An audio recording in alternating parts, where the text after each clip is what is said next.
Oh my God, look at how grey my hair is. Look like Leslie Nielsen and Philip Schofield had a love child.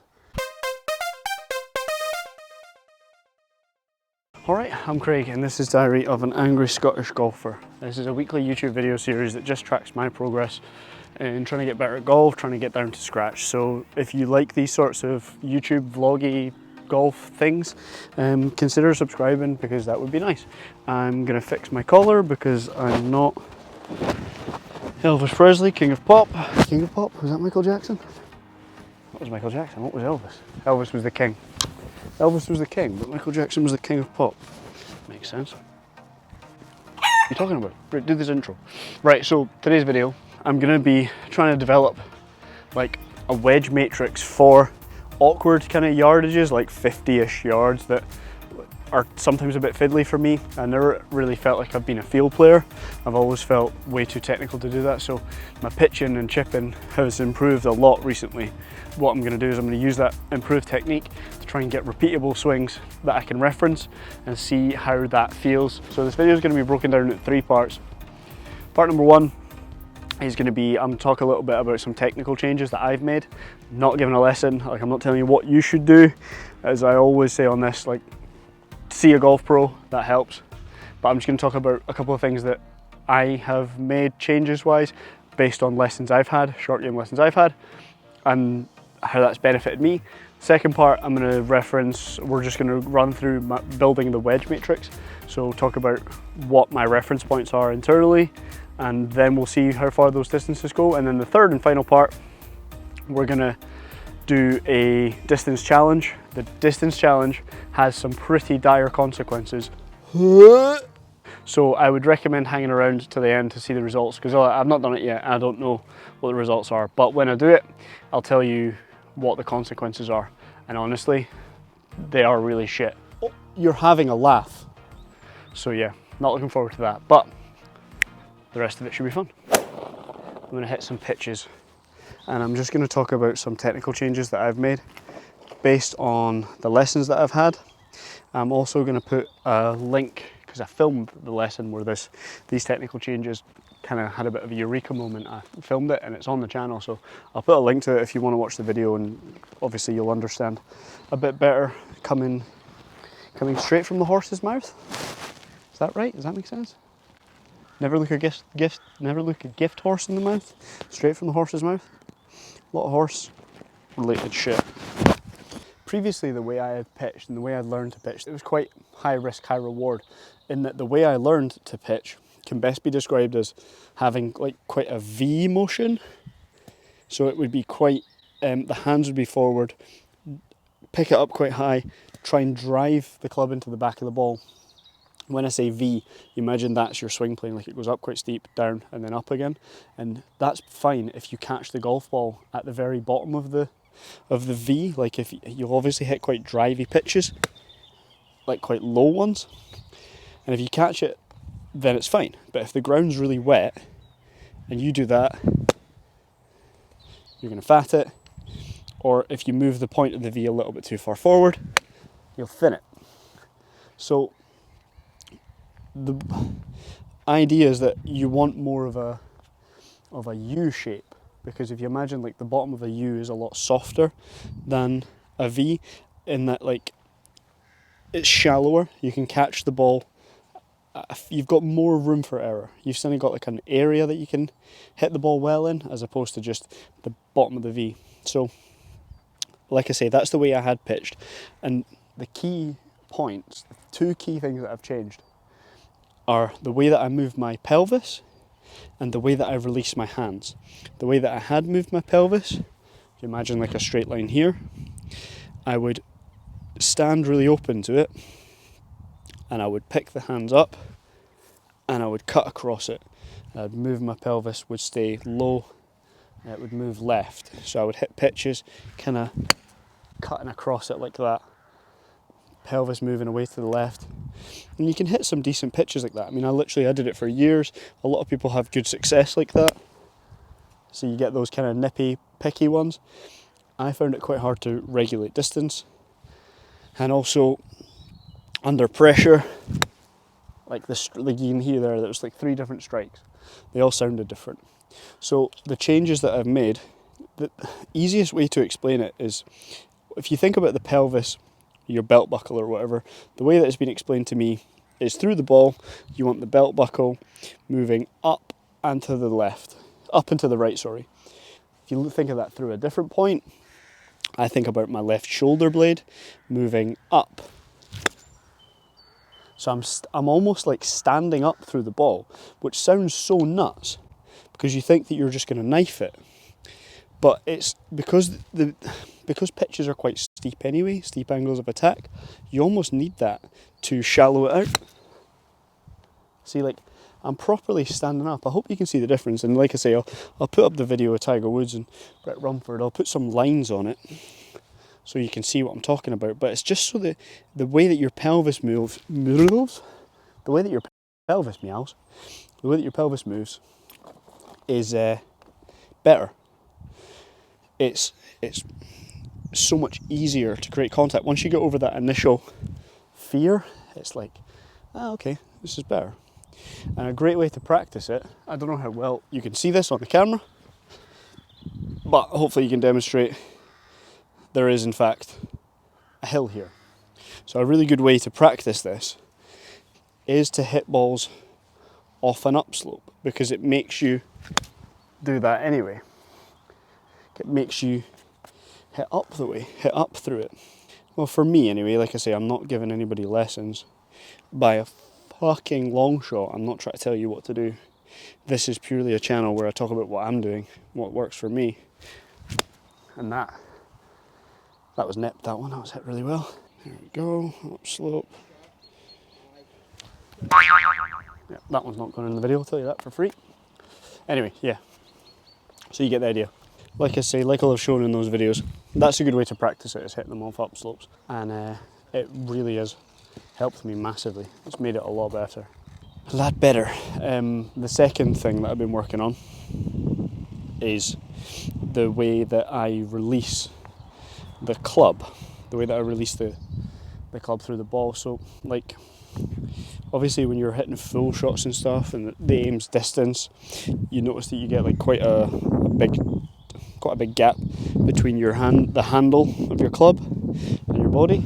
So these are good for like distance shots, but pitches and stuff like inside, I don't know, 50, 60 yards, you're not really looking for like distance. You're not trying to hit pitches like that, like these big drivey things where that's miles away from your body.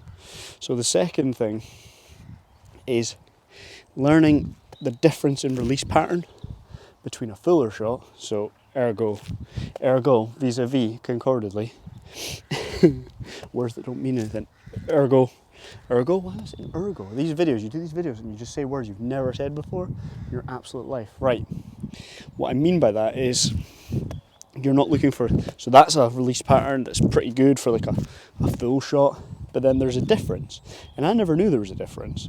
I thought you just hit pitches like that, you hit chips like that, you hit everything like that, but no, for a short game shot, there's more of like a flick of the wrist type thing, and the way I check it is through how close the handle of the club is to your hip at the end. So it should be fairly close, or mine's I'm working on making it closer. So the two things I'm working on, standing up, and then that's obviously a lot closer. That went 30 yards. So that's obviously a lot closer. It means I'm releasing it properly. Initially my thought was releasing with the right hand, like flicking it. And then I had another lesson and we chatted about it, and he said he'd prefer me to feel like I'm like flipping it with the left hand. I know it sounds nuts, but yeah, that's how it works for me. So a little turn, that was absolutely nipped. 30 yards, one hop, stopped. So the two things that I'm working on anyway that have helped my pitching massively is that really soft release pattern. So it's a lot closer, a lot more upright. I'm standing up. Ideally it would be there. When David, the short game, the guy I see from a short game, when David demonstrates it, honestly, like, he hits shots he hits really good, obviously he's got a good short game, but hits these good shots. It's like that. Is that what I wanted to cover? Yeah, I mean, like I say, I don't like telling people. I'm definitely not telling people what to do. I hate the idea that I come across as know-it-all-y or like a pro, because I'm not a pro. I'm off 3, although I did beat a pro last week. So, get up you Jamie. Get it up you Jamie. Right, so yeah, these are the things I'm working on. That nice release pattern. Standing a bit more through it. But yeah, now we'll look at the building the wedge matrix. So since that's the technique covered, I'll chat a bit about what it is that I'm going to do today in terms of building my wedge matrix. So what I want to try and do is, I don't really think of myself as a very feely golfer. Like some people can just look at a target and then just like react to it. I don't really consider that to be me. I don't consider that to be one of my strong suits. I'm a way more technical person. So what I'm going to do is I've got 3 wedges, a 52, a 56 and a 60. And I've got 2 swings that I'm going to put on each. So these swings are going to be number 1 is going to be a hip to hip. When I'm referring to hip, the way I reference it in my head is where my hands are in relation to my body, not where the club is. And obviously feel and real are 2 totally different things. Just because I say hip to hip, it might not be actually hip to hip. It's just how it feels for me, and it feels repeatable for me. So position 1 is going to be a hip to hip shot with that, trying to concentrate on that standy up feel. So it'll be like that. And the second one will be a chest, so like middle of my chest to middle of my chest. Again,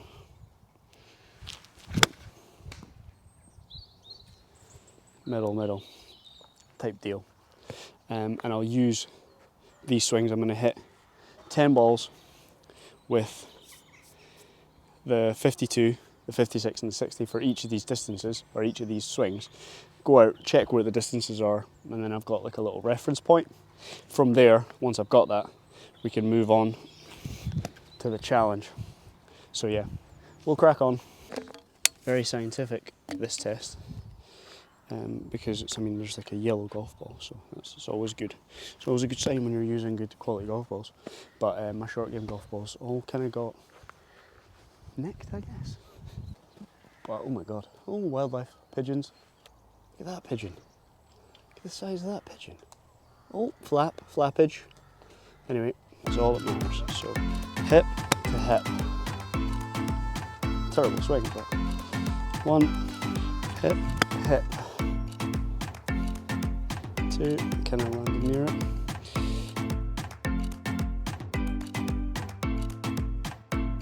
And last one. So, hip, hip. 10. Right, so 56 hip to hip, 30 yards. Take a note of that. Move on to 56 chest to chest.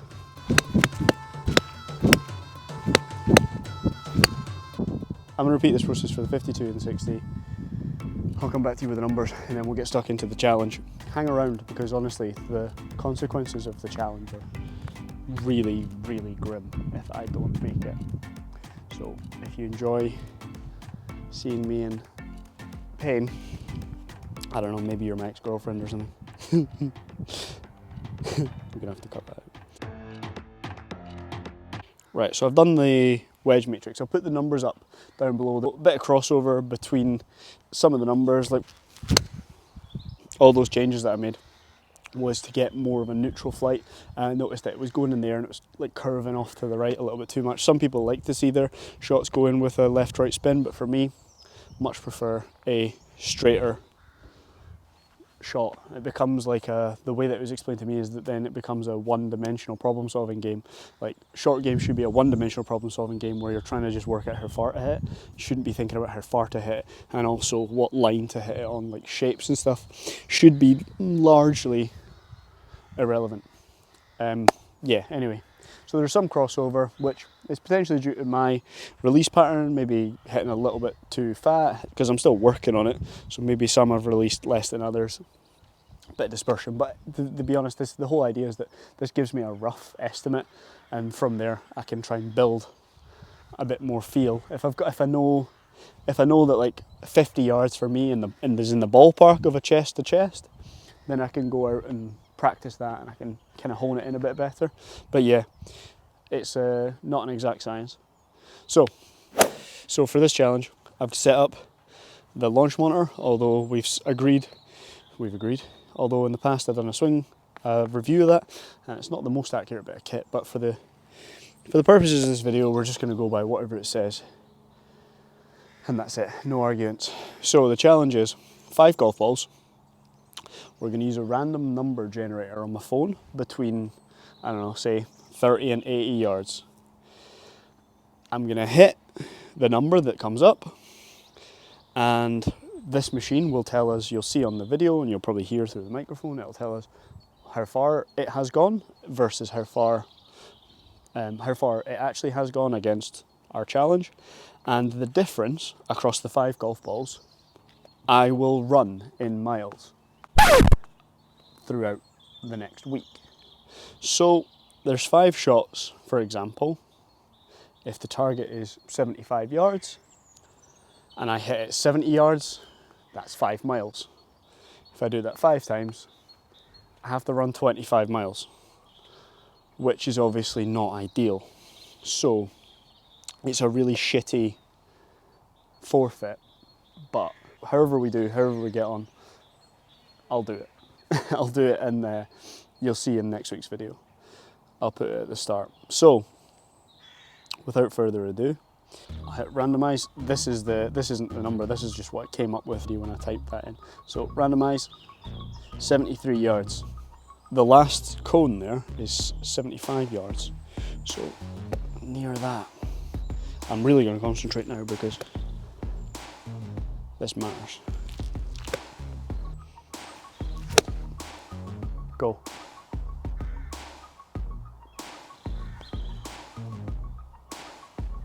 That's so annoying. That didn't pick it up, but I hit from here. I'm gonna go laser it. Oh, get in, 74 yards. Get in, that's quality. 73, ball number 2, randomize. 76. Okay, so that's big.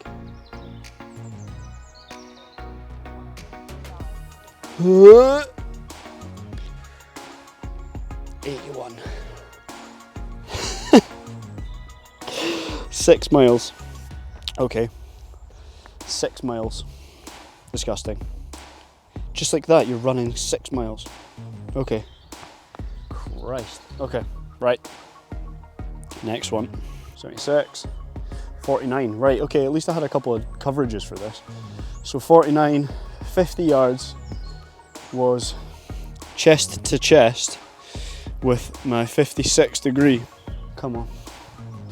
56. Chest to chest.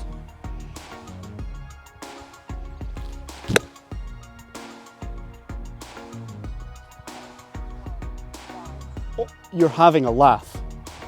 You're having a laugh. 49. I mean, it did land really close to the number, so I think that's wrong, but I said we would just accept it. 30 yards, first one. 30 yards. That's maybe 1 yard big.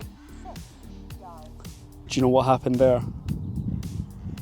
I was trying to hit that cone and I hit it, pretty much. And then I realised it was 25 yards, not 30 yards. So yeah, that's an extra 4 miles. So what am I on now? 71.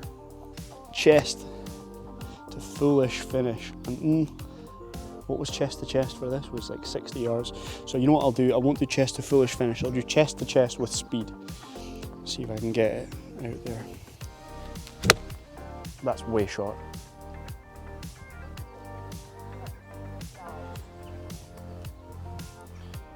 Fuck. 66. Wow. I think.